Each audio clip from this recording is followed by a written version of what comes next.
এটা হইছে 47/24 Dolubari gate class 12 school. এটা কি সম্পূর্ণ ফিমেল পরিচালিত? Female polling station.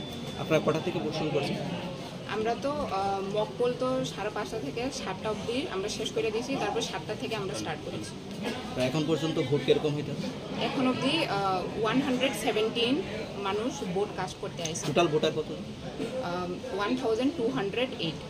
ভোট নিতে কি কোনো অসুবিধা হয়েছে? না না, মেশিনের কোনো প্রবলেম করছে? না না, সব স্মুথলি চলছে। সব